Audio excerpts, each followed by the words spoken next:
Hello, everyone, and welcome into another edition of the Computer America Show.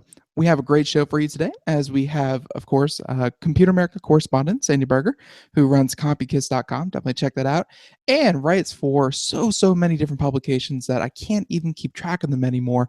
I should really write them down somewhere. But she's going to be with us for the whole show, and we're going to talk about really, I think this week we are going to focus in on Chrome and what Google has to offer with many of their different solutions. And seems like they're trying to muscle their way back into the home space because they were making some headway and then they kind of fell back. But they have a lot of options, and Sandy Berger gives her unbiased opinion on some Your of the new show will go products. live So in here we 5 go seconds. with a whole 4, show for Computer 3, America. 2, 1.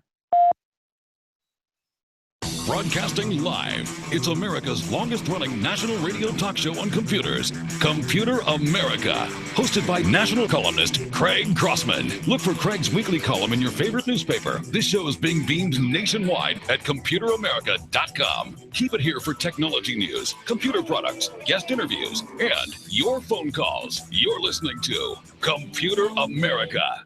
Computers run the world, and we run computers. Call us or send us an email to live@computeramerica.com. Hello and welcome into the Computer America Show. We are the nation's longest running, nationally syndicated radio talk show on computers and technology. We are heard around the world, coast to coast, and on the internet, of course. And yeah, we do our best to bring you the latest in tech news and the latest in tech, really anything and everything. And I hope all of you are doing so well, aren't too groggy, because yeah, it was a long night, and who knew that election night could be that entertaining of television, or scary, or exciting, depending on which side, of course, you fell on. But of course, we are going to try to keep it here as apolitical as possible, because we are, of course, about the technology. And we have fun with that, and it's all about the gadgets. So we have no shortage of things to talk about. And like I said in the kind of pre-show opener, that Sandy Berger, who is a longtime Computer America correspondent, longtime listeners are very familiar with her opinions and her writings and just everything that she does. We really value her opinion when she comes on the show and talks about all these different gadgets that she gets her hands on and really gives them a fair shake. So, and like I said, I think today we're going to focus on the Google line of products, because they have a new lineup, and it's all some of it new territory for Google, and really trying to break into new avenues.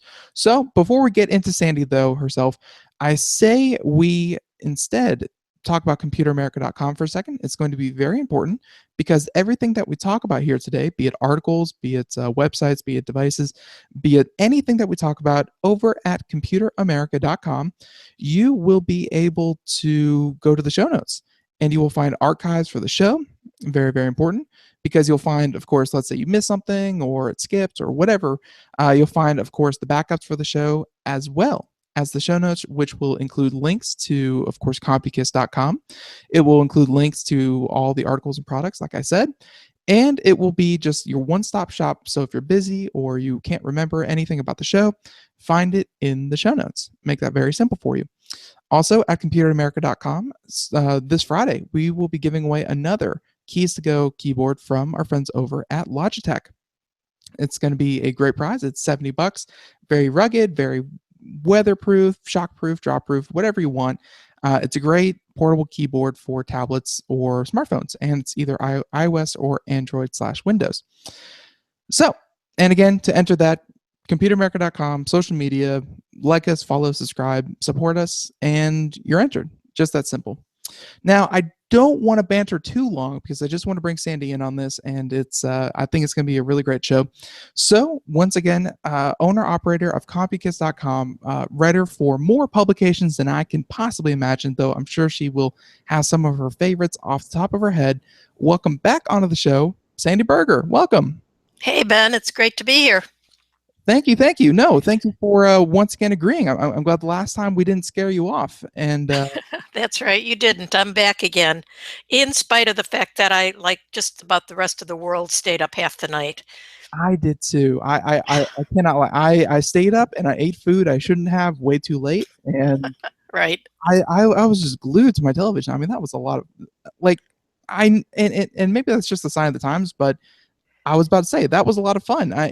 Regardless of if you liked it or you hated it, I know that I personally didn't win. I can say that I personally didn't win, but I it was interesting seeing It democracy. was definitely not boring. Yeah, it was interesting. It was interesting to see democracy in action, and regardless, wow. So Yep. No matter which side you're on, it was a real interesting night. So definitely.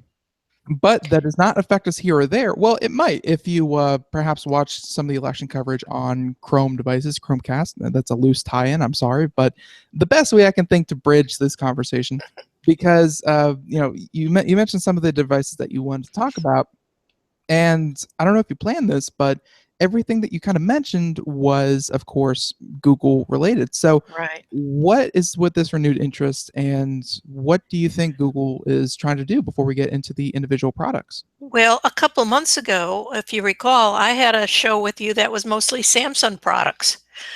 Because what's happening is they come out, they try to do a developers conference or whatever that where they announce these products, and then they start coming out, and usually they come out right in a row. And that's exactly what's gone on with Google. We've had their Google Home, which we'll talk about in depth because it's very interesting. Their Google Pixel, which is their new phone, and Google Chromecast audio, which is a new audio. There's also a Google Chromecast television. So there's, a lot to talk about with Google. Yeah, definitely seems like it. And of course, Google, yeah, and I think the first thing we're going to talk about is the Google Home, because Google is not new to the home automation. I mean, really, they kind of purchased and absorbed really the first true interesting, I guess would be the best way to put it. Really the first true interesting home automation company, which was of course Nest with their automated smart thermostat. And Right. so Google, they're a part of Google now. Google has taken to heart the idea that people want connected devices, and so they came out with Google Home. But Google Home again is not a smart thermostat. Instead, it's probably closer to one of your more popular devices, which is of course Alexa. Right, the Amazon Echo. And Google basically copied everything that the Amazon had done in the Echo, with some differences, of course, but that's what they did with Google Home, the device itself. Now, that's not unusual. When the iPhone came out, everybody else's phones looked different, but now everybody's phones look like iPhones. Right. So, these companies copy each other, but they're in competition with each other, which is great for the end user, because we get the benefit of that. We do, and there's a reason that everything looks like an iPhone. It's what people are used to. It's what they want. And I will say that looking at Google Home, of course, and I just want to apologize up front that if I'm turning on anyone's Alexas or Echoes or Google Homes throughout this conversation because I'm saying these words, I apologize. But at the same time, hey, we're going to talk about them. But no, it's just to why don't you just describe what a Google Home kind of looks like? Right. Google Home is an artificial intelligence device which has voice applications come with it. The design is different if you're familiar with the Echo, which I've been using for 2 years now and loving for 2 years. The Echo is about 9 inches tall, a black cylinder. Google Home is a different shape and does basically the same thing as the Amazon Echo. However, it is shaped squatter at the bottom, kind of roundish. It actually looks like a room freshener, Mm. an oversized room freshener. It's only about 5 inches tall, so it's shorter than the Echo, and it's a little bit wider than the Echo. Um, Other than that, the biggest difference in the device itself is that it's a two-tone thing. So the bottom is one color and the top is white. And basically, although they're not available yet, very shortly, there will be bottoms available so that you could trade it out if you want one. The review unit that I have is white on the top and like a grayish fabric on the bottom. It Right. looks very nice. But at some point, I could take that gray fabric part off and pop on an aluminum looking purple one or whatever color I happen to like. So it does have that advantage over the Echo. And I guess the, of course, obvious use for that is because just like the Echo, just like many of these other devices that are, I think, going to start working their way into people's homes, I, Definitely. I think when people start to see the value, and we're going to talk about some of the value that you get by having a device like the Google Home, but I mean, obviously, Google's point is right now it's white with gray fabric. That's kind of the baseline. And then, like you said, it's going to come in many different colors. They want it to be in the center of your room. They don't want it to be, away in the corner like a router. They want it kind of out. Exactly. And you actually need to have it out because you're talking to this device. And if you can place it in the center of the room, it has 360 surround sound and 360 surround microphones. So basically, if you put it near the center of a room, like on a coffee table or something like that, you're going to get better response than if you stick it into, say, a bookcase where it only is functioning from the front and not the rear. Right. And Yeah. yeah, and like you said, it's very, very compact. And when you said room freshener kind of esque, design was obviously to be as subtle and unassuming as possible because it's going to fit in, they're hoping, as many homes as possible. So you mentioned voice, and you mentioned that you definitely, and like the whole reason we're talking about this is because you get your hands on a model. So you've been trying it out. I have, yeah. They came out last Friday, and that's exactly when I got mine. And I've been testing it side by side with the Echo to see which one is better. Um, right now, the Echo has a 2-year head start, so Mm. they have a lot more connections than Google Home. But it's fabulous because Google Home is something that is going to compete directly with the Echo, and already the price is better. So when Google Home came out selling for $129. Right. The full Amazon Echo costs $179. So you can see right there that there's a bit of competition. Now, what Amazon did in response to the Google Home $129 price tag is they came out with the Echo Dot, which is a smaller, does everything that the big Echo does, but it's much smaller. And they're selling that for $49. The only difference is that with the smaller one, if you want to listen to music on good speakers, it does not have good speakers. It has average voice type speakers in it. Right. So you'll have to put another external speaker on it. That's the only difference. So the competition is already getting hot, and I think it's very exciting. The competition is getting hot, and right now it's mainly Alexa and Google. Are there any others that were kind of like, Well, no, Apple has, of course, their Apple Home stuff, which started about the same time as Amazon. And by now, I expected that to have a device for the home and to be much further along than it is. But I think Apple has put too many restrictions on the people that are working with them. And so that has not come to pass yet. These are basically the only two that are out there that are devices that you can talk to, that can talk to you. They both, in case people don't know what the Echo can do, the same thing as Google Home can do. They can give you the news, check your daily schedule, play games, tell corny jokes, play music, answer questions, and control connected home devices. And that's where the Echo actually has a big advantage because they're working with, just a wealth of different companies that can work with it. So Google Home right now has like about 5 companies that it's working with. Right. Obviously, it works with Nest, which is their own thermostats and things like that. It works with Philip Hue lights, and it works with Smart Things, which is the Samsung grouping of home devices. Right. Yeah. And this is the part where it becomes very apparent where 2 years, 2 years where the Amazon Echo has been out in the field and in consumers' hands, they've requested more things. They've, kind of said, hey, I want this to work with that.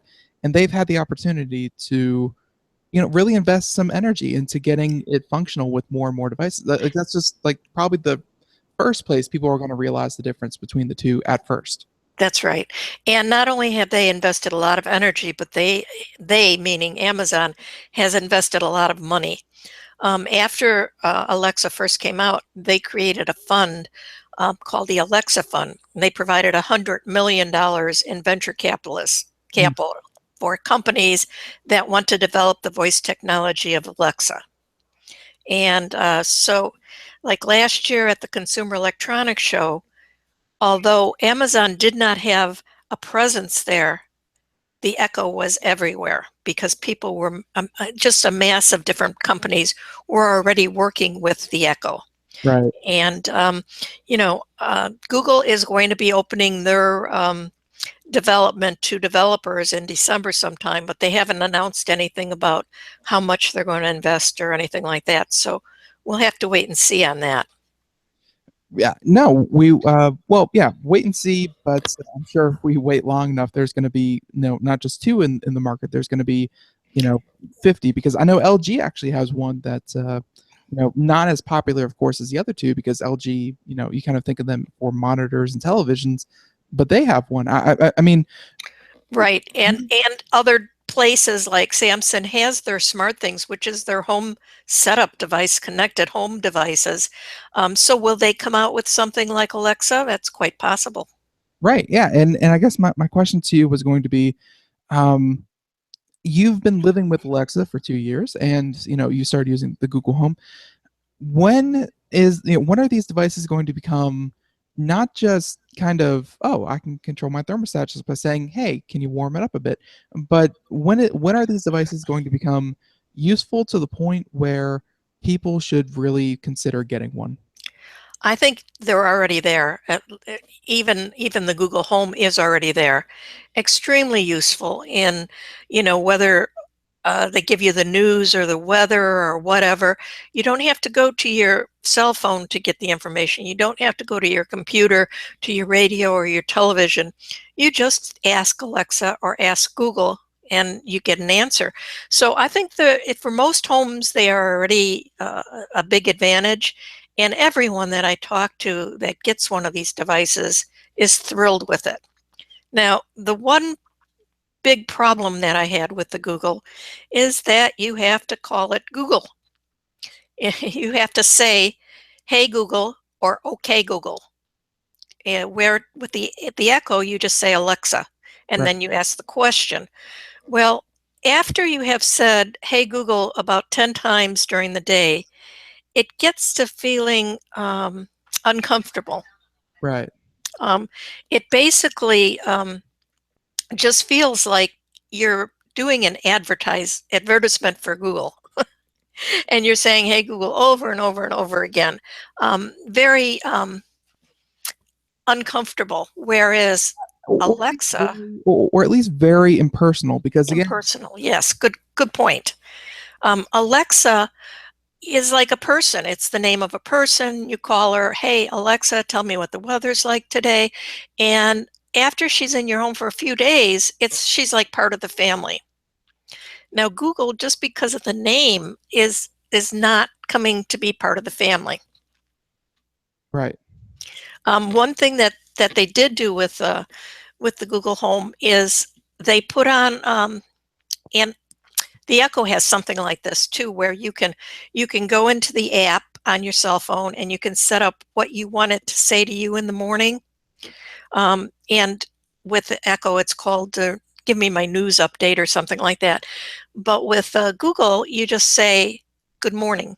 Hey, Google, good morning.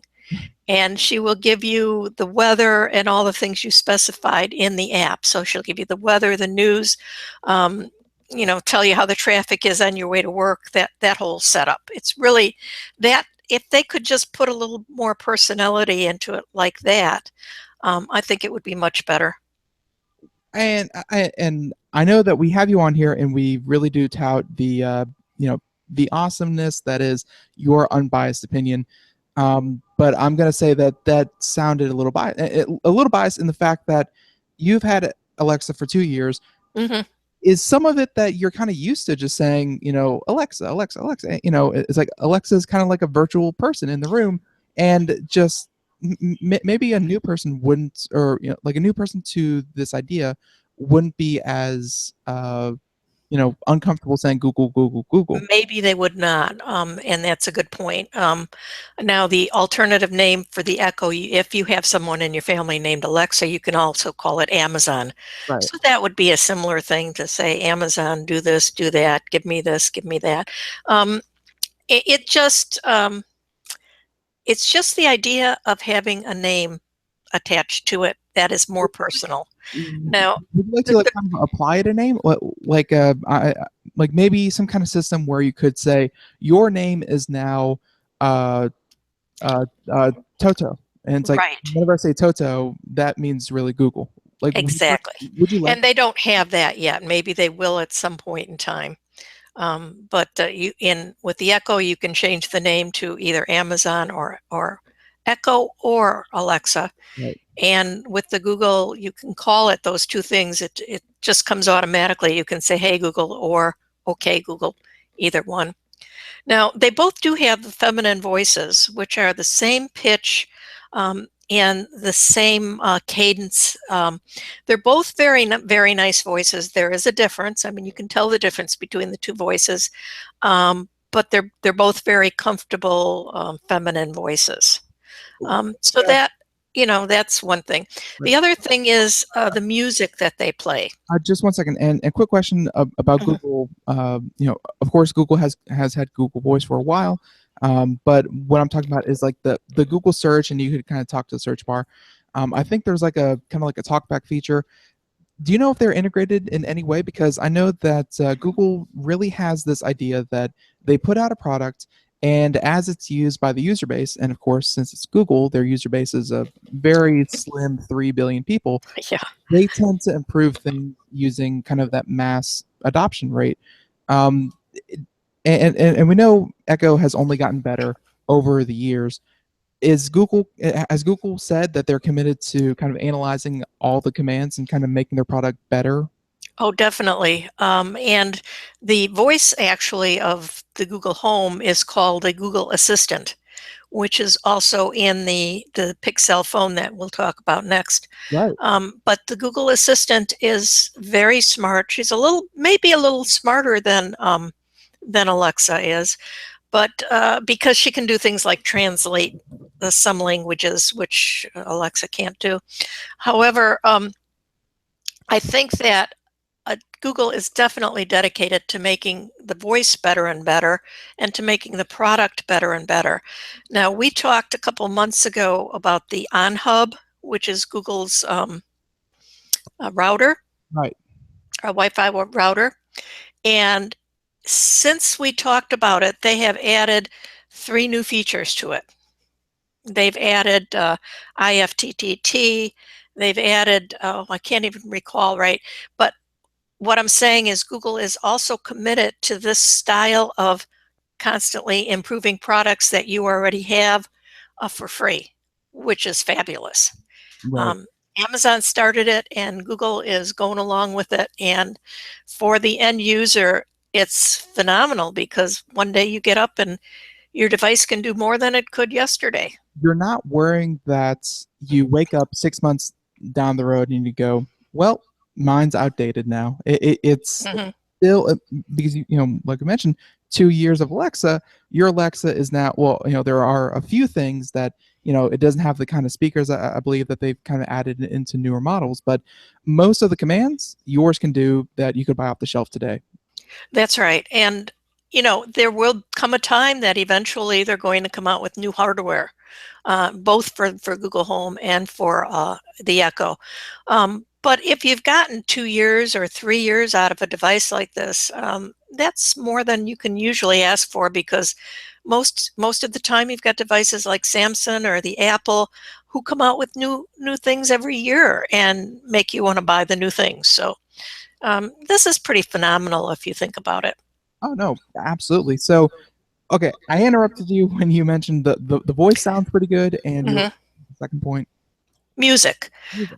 Music is one of the things that you'd buy either of these devices for, because you can just say, "Hey Alexa, play Claire de Lune," or whatever song you happen to like. And the same with Google Home. You say, "Hey Google, play this or play that." Now the sound quality I think, is approximately the same. It's very good. They have good speakers. I find that Google Home is a little more, has a little more clarity and maybe a little more depth, but they're on the same level. I mean, you're not probably going to buy one or the other because the speaker is that much better. The difference a big difference comes in the music that it can play. Google Home can play and they come with a 6-month subscription to YouTube Red. Of course. Yeah, well, obviously, if you own YouTube, you're going to do that. But YouTube Red actually has more audio streaming songs than I imagined they would. So that's good, but eventually, after 6 months, you're going to have to pay for it. Now, Alexa, the Echo, you're going to get a Prime membership, which also costs $99 a year, but you can play a lot of free music from Amazon Prime as well. Both of these let you upload your own music, and Google actually lets you upload a lot more music than Amazon does without paying for it. So if you're really interested in doing music on either of these two, you need to look at all those details and see which one compares better for you. What kind of integration is Google Home? Oh, I'm sorry. What kind of integration does Google Home already have? Let's say, because Google, they have such an ecosystem that getting into hardware really is the new thing.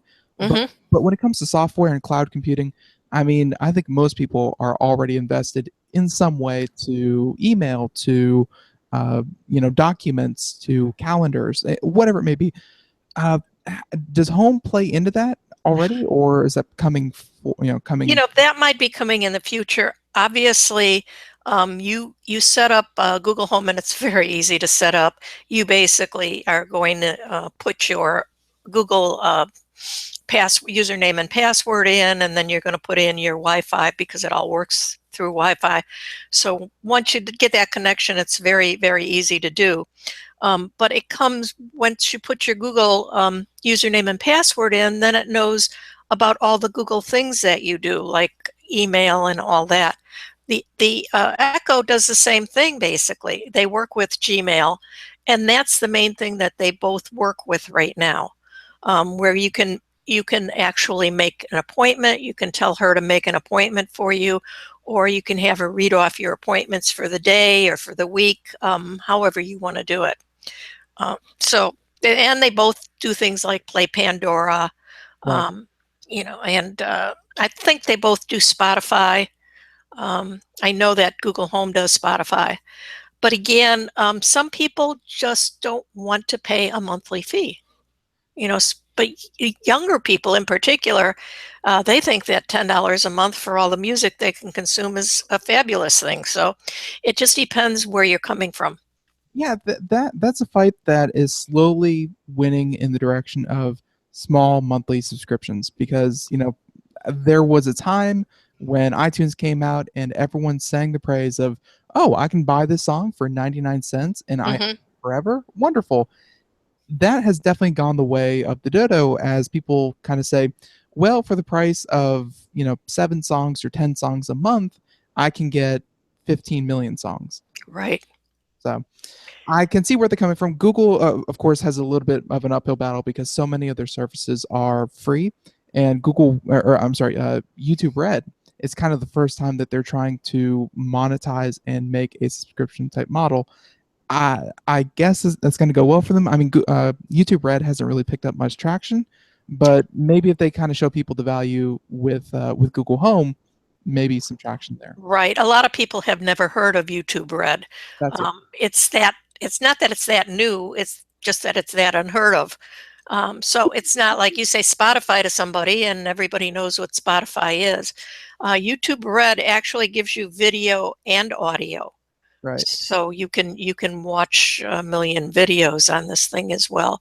And like I said, it had a great selection of music, I thought. Yeah, which is insane considering it's owned by the largest advertising company in the world. Right. They can't get people to pay attention, but that's neither here nor there. So, Sandy, we're going to come back. We're going to wrap up Google Home because we just spent half the show on one device, which I'm not complaining. It was good information, but we have a lot more to talk about. And the music, there we go, means we're going to take a break. So again, we'll be back with Sandy Berger, who is, again, check out her website at convikiss.com, where there are links to all of her articles that she writes. Very, very good writer. And stay tuned, of course, here on Computer America as we finish out the show with her and we talk about, we're going to wrap up the Google Home, talk about price and all that kind of thing. And then we're going to move on to the Google Pixel phone. So stay tuned for more Computer America.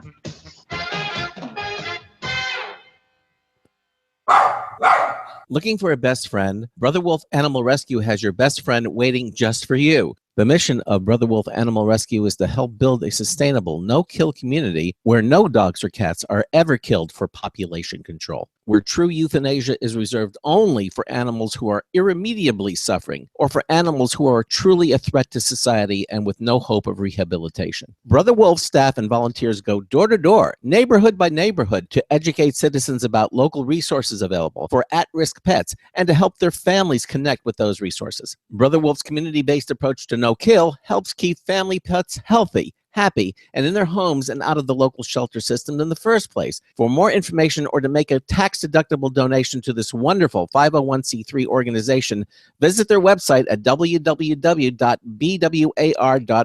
Help to realize Brother Wolf's vision when no animal is euthanized for lack of a home. Who's a good boy? Hi, this is Craig Crossman, host of the Computer America Show. You have important meetings to schedule. Your company's getting ready for its IPO, and you're in charge of the PTA fundraiser this month. So how do you coordinate everyone to be available at the same time? Are you still using emails, phone calls, even text messages to schedule meetings with a group of people? How's that working out for you? Not so great, huh? It's a fact that every day, millions of people suffer from scheduling headaches. Well, with Doodle, scheduling meetings with a group of people is quick and easy. With Doodle, you can easily propose available times to each member. Each one checks off the times that they are available, and then you simply pick the time that works best for the group, all in an easy-to-read display that integrates with your existing calendar. Nothing could be more simple. Give Doodle a try for free, and like millions of Doodle users, you'll truly see how easy it is to find the perfect date and time for all your meetings. That's www.doodle.com.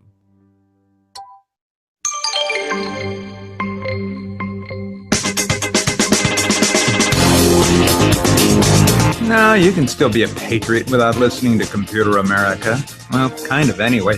I'm Marty Winston with a News Tips Bulletin Review for Computer America. This time, the Trip Lite 10-port USB charger. This is what we're talking about. Trip Lite has a 10-port USB desktop charger the size of a suspense novel with no wall wart, just a detachable power plug. It has enough power to feed 2.1 amps full time to all 10 ports, all at the same time. Or if some need less, up to 2.4 amps to a good many at once. It has a blue pilot light up front, a power switch, and an impressively quiet cooling fan port out back. Bottom line, when it comes to feeding enough power to enough ports all the time, this powerful 10-port charger from Trip Lite gets it right. Marty Winston, News Tips Bulletin for Computer America. And welcome back to the Computer America Show. I saw Sandy's mute button as my mute button. We're good. But welcome back to the Computer America Show. 33 minutes past the hour. Thank you, Marty Winston, for that News Tip Bulletin review. And yeah, we are continuing on with Sandy Berger for the rest of the show. And so Google Home, we covered a lot, and I know I mentioned, well, we're going to get to the price. Well, we already mentioned price. I believe it was $129.99. I believe is what Sandy said towards the beginning. And of course, the Echo is both below and above that by wide margins in terms of how much their devices cost. But I guess the question that everyone is going to ask themselves at some point is which one is right for me and which one is just better, I guess. Well, there's one thing we did not talk about with Google Home, Sure. which makes it better than the Echo. And that is the fact that if you have two Google Home devices, you can sync the music between them, which you cannot do right now on an Echo. Hopefully Amazon will add that capability if they can. But, you talk about music, and a lot of people might want to have a party or might just like to go from room to room in their house and listen to the same music. And that's what having more than one Google Home will do for you. The other thing that you can do is you can hook up a Google Chrome Right. audio, a Google Chrome audio, Chromecast, I'm sorry, that's the word I was looking for, the Chromecast audio device to any external speakers. And that will also sync with Google Home. So I took my Google Home, it's in one room. I have another room where I took a Bose radio, put a Chromecast audio on it, which is a little tiny device that actually turns your radio into a Wi-Fi signal radio. So it's catching it on Wi-Fi, and it syncs beautifully. I mean, there's no lag or anything like that. So you can walk from room to room for an extra $35. You can get music throughout the house, which I think is a key feature that some people are going to love. That is a feature that I know that my parents, when I was growing up, they had. I don't think she hired a friend. I think she hired a company to wire her house for whole home audio and speakers out by the pool and things like that. And I know that when it came time 15 years later to take out all the equipment and all the wires, I was just kind of throwing it into big black bags because we were donating it to charity. She's like, "Be careful with that." I'm like, "It's 15 years old. Why be careful with this?" Like, "Oh, because I paid thousands of dollars." Yes, half a fortune for it. like that very simple feature of like, oh, you can sync music throughout your home. That's one thing, but that used to take thousands of dollars in hard wiring and hardware to do. So very attractive to some people and very cost effective, really, at the end of the day. Yeah, I think it's a great idea. Now, I have tried out the Chromecast audio on several devices, but not on everything. So Right. I can't tell you if it only works on certain things. I also can't tell you how many of these devices you could sync up together. But right now, it sounds like a super great feature. Right. And dumb question, but could you interact with your Google Home through your Chromecast audio? Like could you give it commands, or do you have to be near one of the Google Home stations to give it commands? Well, you'd have to be home near one of the Google Home stations to give it commands. However, what you do is you can group it just like you do for Sonos or any other whole house thing. You put your audio speakers into groups and say you call this group the main house. Then you say, "Hey, Google, play music on the main house." And it will turn on all those speakers and go ahead and play it. Very, very cool. And Yeah. and again, $130. And you mentioned that it came out last Friday. Available for anyone, or how do people get this? Available for anyone. I saw them over at Best Buy the other day, so they're everywhere. Wherever you want to go to get it. I don't think anybody is going to be discounting that $129 price, so I think you'll pay the full price. But the device is definitely worth it. And that's the other thing with these voice-controlled devices. You get so much from your whole home, and if you use, like I have connected light bulbs, which by the way, all my Hue bulbs worked with Google Home, Nice. but I have some other bulbs as well which don't work with it right now. However, you get so much for the price, whether you do the Google Home or you did the smaller Amazon Echo Dot. For $49, you can get into it buy a couple light bulbs, and you're going to spend more than that, but you're going to spend a couple $100 rather than a couple $1,000, Right. and you're getting a lot for it. So, I advise everybody to go ahead and try this. If you want to wait for a while and see how much Google does with Google Home, they might wind up being better than the Echo. I don't know who's going to win, but I know that they're in competition with each other, and the consumer is going to win for sure. Well, and not to mention that we saw this with the Echo. I don't think this necessarily is a guarantee to happen with the Home or with Google, but with Amazon, they started at an introductory price, Mhm. $160 or something like that, and then they slowly increased the price, kind of as it kind of picked up adoption, and they didn't have to. I don't want to say subsidize, but they increased the price over time, and until eventually it settled to where it is now. That's a good point, Ben. I hadn't really thought about that, but when the Amazon Echo first came out, the big one, it was selling for $99, That's it. That's it. and it came with a remote control, Right, and which is also useful and something that Google Home does not come with. right, and over time they increase it. So I'm not saying that this is Google's kind of early adopters price, but it's not out of the ordinary for something like this to go up later if you were kind of waiting to see what happens. So That's right. Yeah. You're absolutely right. And I think the price is good for getting into it, especially if they do what Amazon has done and keep making it better and better without you having to buy a new device every time. right.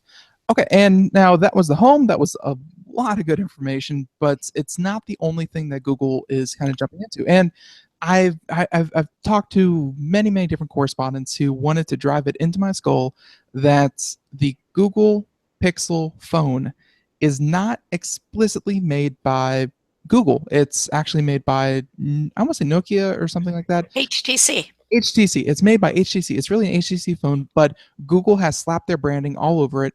And this is really the true successor to, if anyone out there is familiar with the less known but equally fervent crowd, the Nexus line of phones. This is kind of replacing them. Yes, the Nexus line never became hugely popular with the average consumer.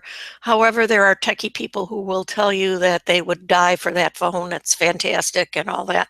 The Pixel phone is the next generation of that. You're absolutely right. It is not the hardware is produced by HTC, but HTC makes a very good phone. So the build quality is excellent, and also the phone itself comes back to having just about everything that the Nexus has in it. So it's slightly better than that, and they will not be selling. Well, they're still selling Nexus, but they're not going to be creating any new ones. Right. Yeah. This is definitely the successor to the line, and of course, for our daily dose of conspiracy theory, I've heard a lot of talk about how this is going to directly compete, of course, with the iPhone, and it's going to compete with the Samsung line of phones, and of course, the conspiracy part of this is that. Well, maybe because they run Android, and Android is such a huge part of Google, Google owns like a majority or whatever of Android, that maybe Samsung took a bullet to the foot so that Google could kind of enter the market with a little bit less competition. Of course, conspiracy, no proof of that. At any rate, Pixel is now really one of the only competitors to the iPhone that this season. Or first of all, if they're even out, but yeah, I mean they're competing with the high-end cell phones, and right now it's just kind of the iPhone 7. Right, and that is, and I don't believe in that conspiracy deal at all. I don't think Samsung would kick themselves in the butt the way they have with that note. I mean, that's just too much to try to believe in. I think it was coincidence that Google came out with the Pixel phone just when Samsung had to pull the Note off the market. So Google is has the big advantage there, and yes, they're competing directly with the iPhone 7. They are, and they are in price, which was, I think, the thing that a lot of people, like when this was first announced, it's the thing that a lot of people were surprised about, that Google is kind of known for disrupting marketplaces, and when they can, or at least when new products come on the market, they're like, oh, this is just as good as, let's say, the iPhone, because that is the golden standard. Mhm. Just as good as the iPhone, but it's $200 cheaper. Yay! But no, I mean, it was like $800 for this phone. It's Yeah, that's the thing that shocked everybody, especially people who have Nexuses and they love them because the Nexus was quite a bit cheaper. And they came out with this. I think the theory there was that if they charged less for it, people would think that it's less of a phone. right. So they're going to charge exactly the same as what the iPhone is. And there's two sizes of this phone, just like there's two sizes of the iPhone 7. So it's very similar, and the prices are, I think, almost identical. Right. Did you get your? I'm sorry. Did you get your hands on this, or are you just? Yes, no, I have one. Verizon sent me one, and by the way, it is a Verizon only phone. As far as services, you can also buy it unlocked. But right now, if you want to go to a cellular dealer to buy it, you're going to go to Verizon. So they sent me a phone. I have only had it for a few days, Ben, so I haven't gotten too deep into it. But I do like it. I've got a couple complaints about it, and my basic complaint is it's extremely plain looking. You don't notice the difference. I mean, it's a little thicker than the iPhone 7, Mhm. but the iPhone 7 has, the home button at the bottom, so you can grab it and see which way it goes. Right. On the Pixel, there's the on-off button is on the right side, and the volume button. That's about the only buttons that it has.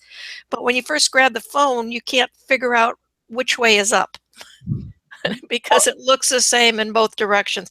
And I'm literally having some difficulty with that because I pick up the phone and I have to look very carefully to see where the buttons are, which side they're on.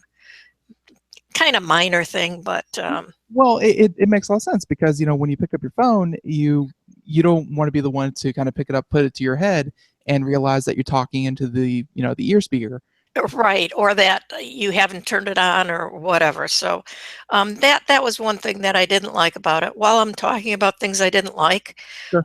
it does not have the removable battery. It doesn't have removable memory, which some previous phones have had. It does not have waterproofing, which Samsung came out with and the iPhone came out with. And when I say waterproofing, I mean water resistance. Right. So it does not have that. And then again, it's a little pricey. So Yeah. those are the bad things. Well, But and the bad things are important because I think we've gotten to the point where phones are such a known technology that they do a lot of good things, and I'm sure we're going to get into the good things, but the bad things are the small differences is kind of what makes an iPhone, a Samsung, a Google phone, whatever it may be. exactly. Yeah, and yeah, so I think we should just jump into the good things because they didn't, Google really didn't say this is the most stylish phone. Google didn't say this is this is the best, this and that phone, but they did have a couple claims that they were the best in a few different areas, and one of those was, I'm sure that you're going to talk about, the camera. The camera, definitely. They're saying they're the best with the camera, and it is a good camera. It's 12.3 megapixels, and I think there's an 8 megapixel front-facing camera, which is more than most phones have for the front-facing.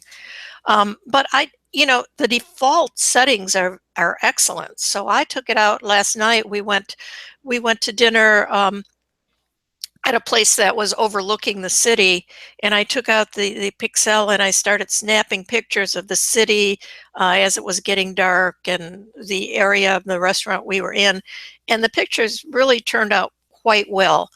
Now, and when you compare that to the iPhone 7, the iPhone 7 is also excellent. So I can't say that one is that much better than the other. Maybe after I use it longer, I'll come up with an assumption on that. The iPhone 7 does have image stabilization. Right. And there's a technology that's supposed to be built in the Pixel that actually prevents you from shaking the phone. But I did get a couple of shaky pictures last night, so I have to investigate that a little bit more. if they kind of advertise it as, the phone to get if you are a shutterbug, you think you'd be able to kind of tell right away that, oh yeah, wow, check out that camera. Yeah, it's supposed to be fantastic, and it does have a motion sensitivity when you're taking a video. I have not tried that yet. The one thing I have tried a little bit is the Google Assistant, and that used to be called Google Now, I think it was, Mhm. and it wasn't very good. Okay, so this is the same Google Assistant that they have in the Google Home device, and because it's the first time I've seen it on a phone, I'm really liking it. I think it's extremely useful. It will search, and the Google Home device does this too, but so does Alexa. So those are things you take into consideration. But if you've got a flight and you ask the assistant about your flight, it will go through your email, find out when your flight is, what's the flight you want to know about, and you don't have to have the number and all that. It'll say, yes, it's on time, or give you whatever information you want. So I'm finding that the Google Assistant is very good, and as we talked about earlier, it might be getting better and better as more of these devices get into people's hands. Right, and I guess the main thing to point out there is, of course, it's going to get better and better, but like with most other Google services, it gets better and better the more you integrate. So if you switch over to Google Calendar, if you use Google Documents, if you use Google Storage, Google Pictures, I think was a big thing with the phone, like with the Pixel phone. Their new Google Picture service, which I'm completely drawing a blank on, actually had some cool benefits. Google Photos. Google Photos had some good integration. Well, the one thing that they're doing with Google Photos, and I love Google Photos. I think it's a great, I'm not sure if we've talked about it on this show, but I think that they came out long before Apple with their face recognition and all that, and it's still better than Apple's or anybody else's that I see out there. The thing they're doing with this Pixel phone is they're giving you free storage, I think for the life of the device, or for how long, I'm not absolutely positive. But that means if you are a photobug and you want to shoot pictures in RAW format or in larger formats, and you want to store that at Google, if you don't have a Pixel phone, you have to pay Google Extra for large photographs, and you don't have to pay that extra fee for if you have a Pixel. Right. So that's a big advantage to people who are photobugs, and that's why it's being listed or promoted as something that if you take a lot of pictures, you're going to want this phone. And the picture quality is, of course, good enough for that. So I think that's a big advantage. And I guess, I'm sure you are reviewing more phones than you can check a stick at every single year. Right.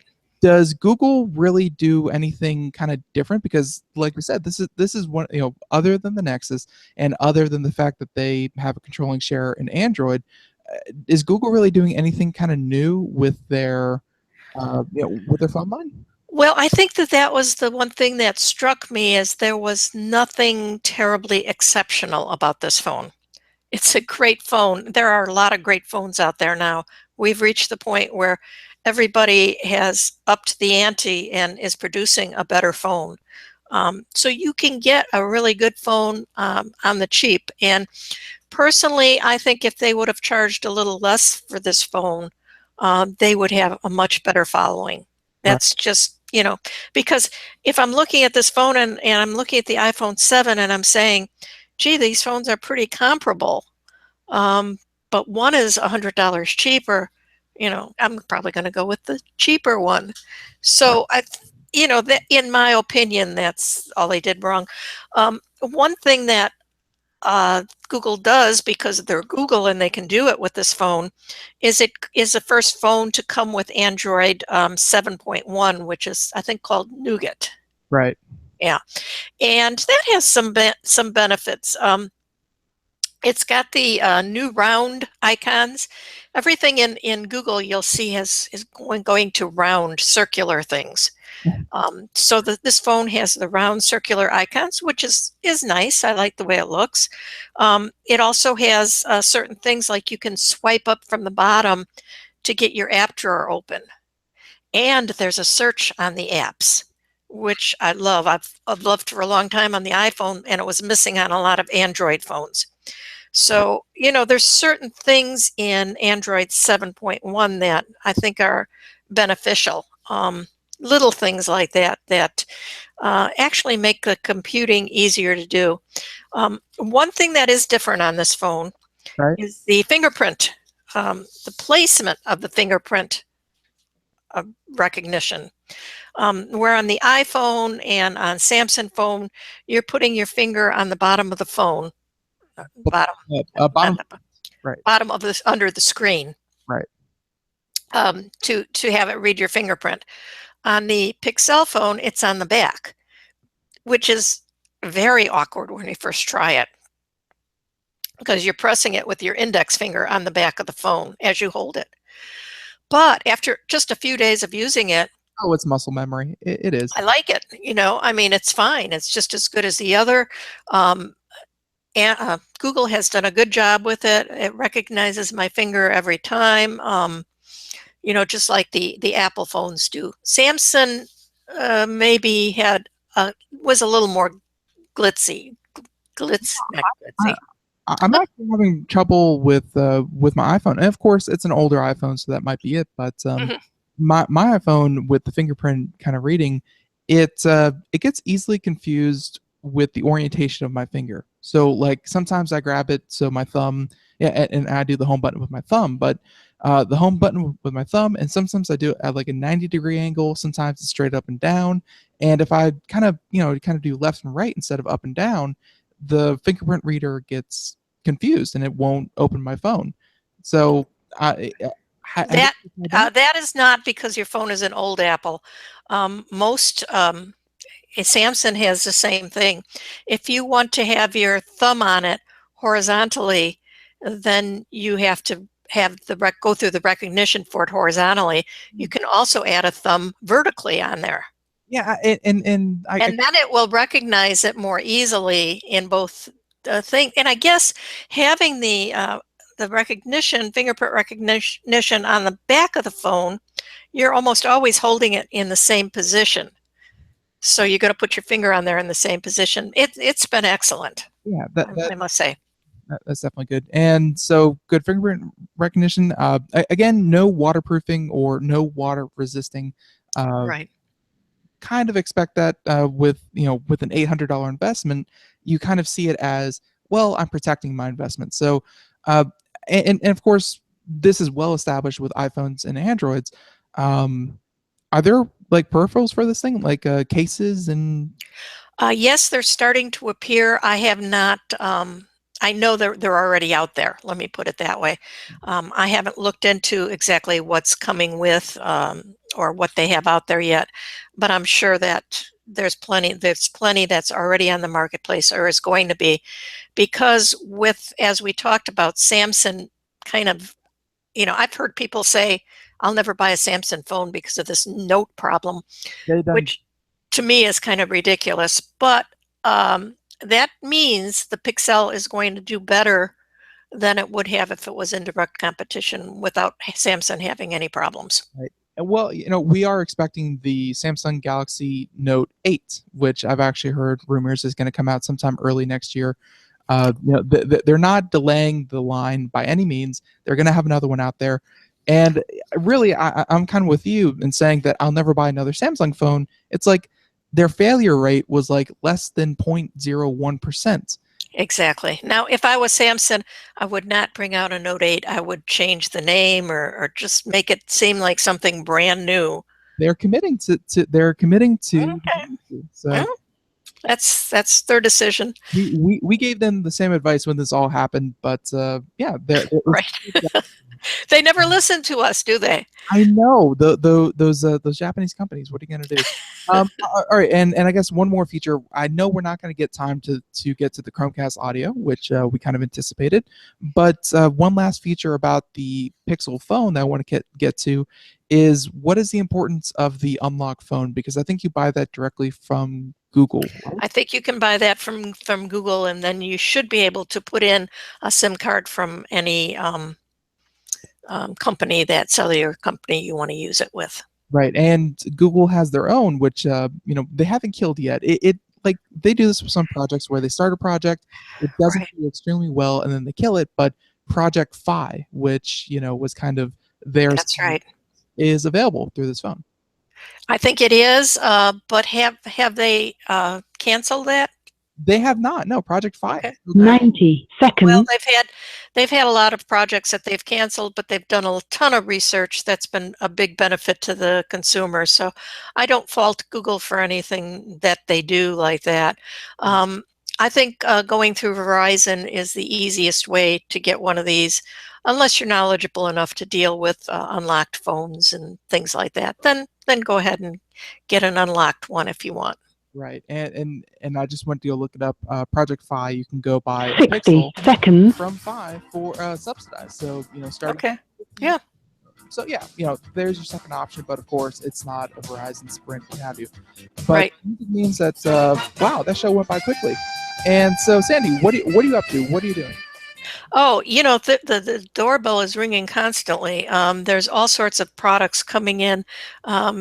Logitech has a UE, it's called Ultimate Ears, and they've got some really cool new things coming with their speakers. And next month we're going to have tons of stuff to talk about. I can't wait for it. And I believe you are going to be on. You're going to squeak by like a week before Computer America takes its winter break. So yep. Okay, sounds great. Looking forward to it. And everyone out there, thank you for tuning into the conversation. It was a lot of fun. 10 seconds. Hopefully you learned something. And hey, join us again tomorrow for more of the same. Have a good one, everyone. Bye-bye.